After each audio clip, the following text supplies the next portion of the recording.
Welcome everybody to Book Corner from People in Español. And today I have the pleasure of receiving, I guess for the first time, Jorge Gaviria, founder of Nacienda, which is a very, very interesting company. We're going to talk a bit about it in a second. He is just coming out with a new book, Masa, Techniques, Recipes, and Reflections on a Timeless Staple. Welcome. How are you? Good. Thanks so much, Maida. Pleasure to be here.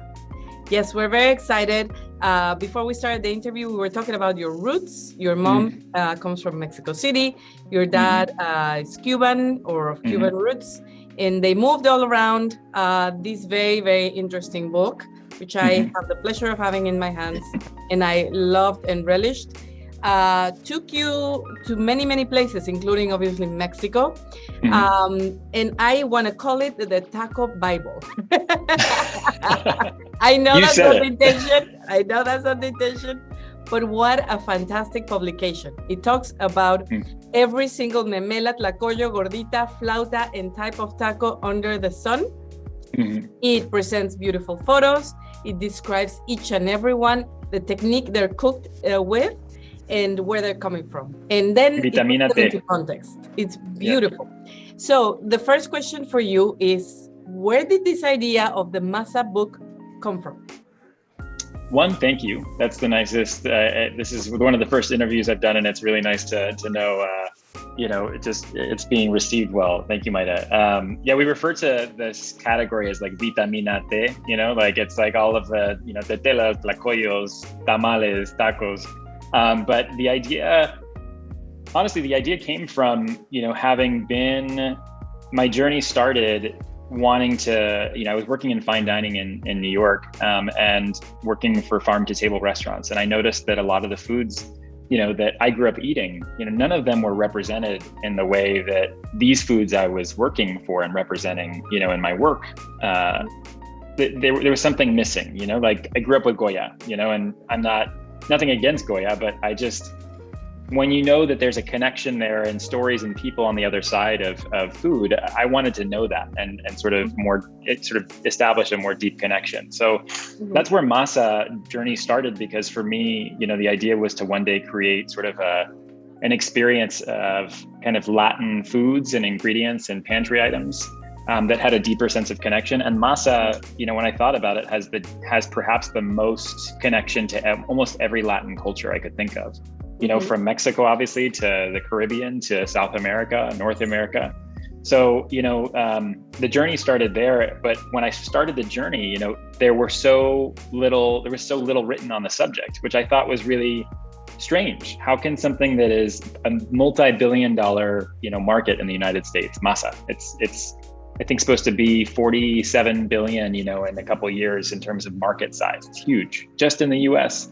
How do we know so little about it? And yet we consume so much of it. Everybody, not just Latinos, everybody consumes masa. So I felt like I had a responsibility because of the type of work I found myself in and the unique perspective I could get across cultures. Also myself representing many cultures. It felt like I could sort of create a platform to share the story and connect the dots.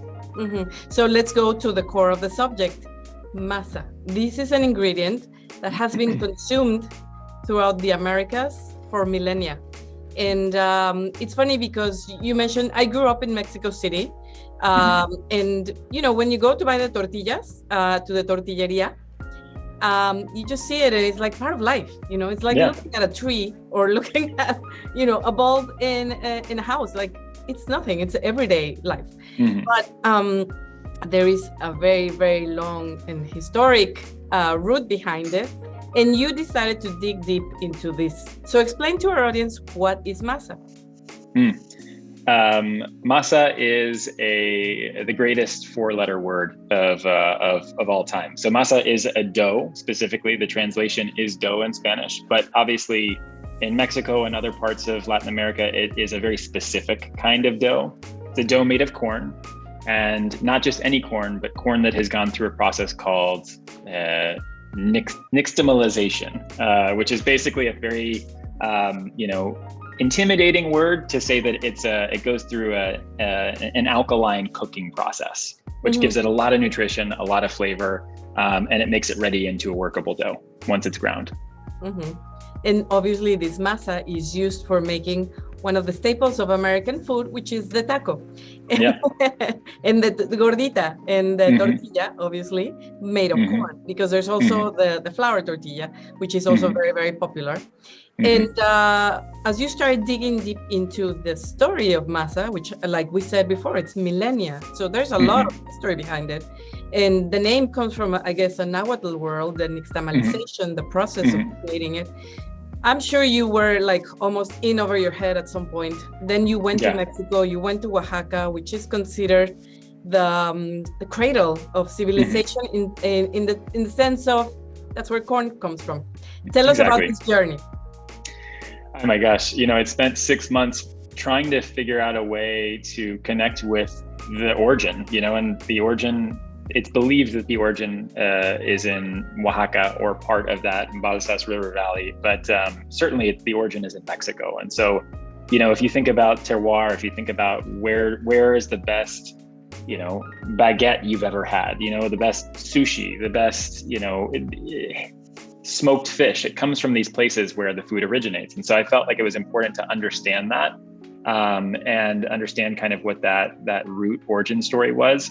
And I wanted to connect with farmers who had an opportunity to sell their surplus ingredients because they've been preserving for millennia this incredibly valuable seed, this resource, and this ingredient it's unmatched anywhere else in the world. And so you also have a company called Nacienda. Can you explain quickly what Nacienda does and why you do that?